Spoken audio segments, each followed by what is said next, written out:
Representative Alexander Ocasio-Cortez is criticizing the Biden administration for reopening a controversial child detention center that was run by a nonprofit company that has a past of terrible conditions. So now these facilities were opened during the Trump administration, were subsequently closed down, but now Biden has reopened one of them. This is the facility that was located in Carrizo Springs, Texas. It will be used to hold children ages 13 to 17. So now, as a result of this, and there's a recent Washington Post article about it, here's what she responded by saying, "This is not okay, never has been okay, never will be okay, no matter the administration or party. It's only 2 months into the administration, and our fraught, unjust immigration system will not transform in that time. DHS shouldn't exist.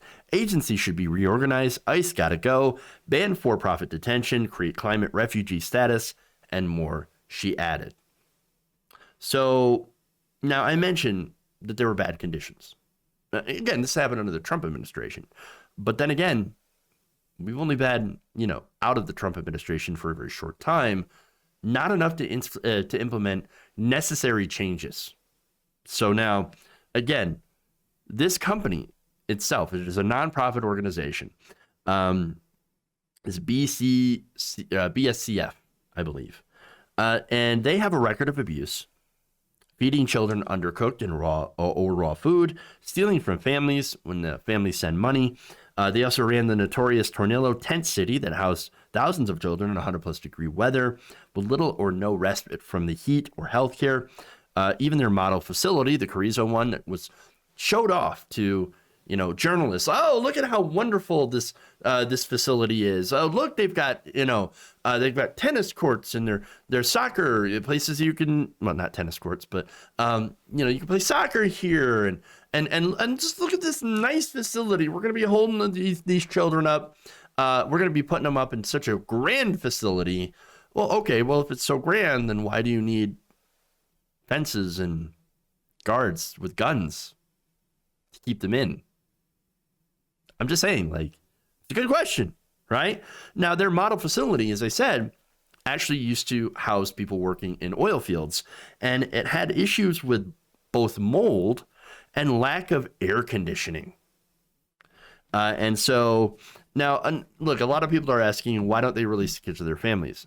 These have to do with unaccompanied minors. So we don't actually know where their families are. That's a result of the Trump administration, keeping it real. They did the family separation policy. That said, you got to keep the kids somewhere, right? But these facilities are abhorrent. The conditions are terrible.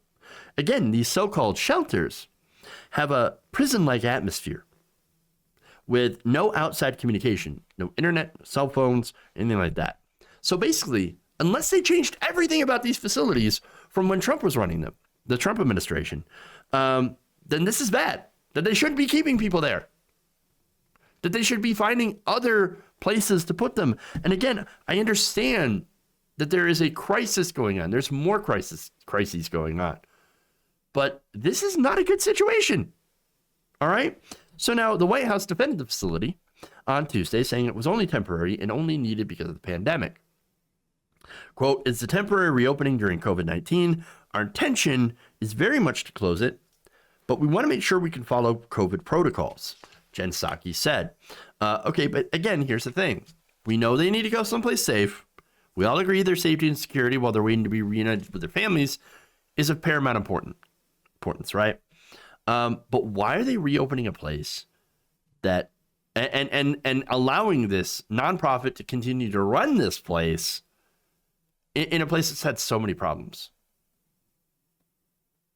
And by the way, that same thread, AOC, here's what she said about that. Quote, "An immediate improvement would be to require influx facilities for children to be licensed." This one is not, which of course involves regulation. The other issue is whether these services should be contracted out the way that they currently are, and whether facilities with controversial records, such as this one, Homestead in Florida or the Tornillo tent city, should be reopened. I don't believe they should. We all get that there's a crisis going on. There's two: unaccompanied minors, coronavirus. And they said, well, the reason that we're moving them into facilities is because coronavirus concerns. I get that. But this is bad. It's not good at all. How do we know that this company has made any improvement? BCFS. All right. We don't. And so as a result, a lot of people are not happy about this.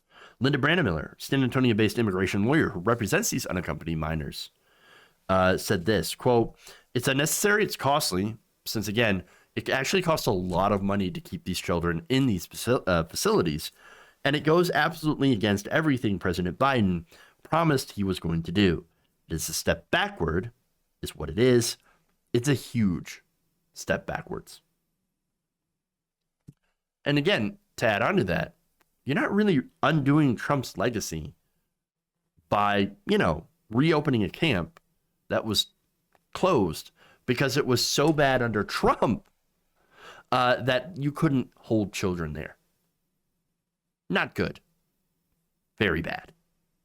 If you enjoyed this video, please give us a like and share with your friends. You can subscribe and help out the channel by becoming a patron. It's patreon.com/Jeff Waldorf, or you can become a channel member as well by hitting the join button below.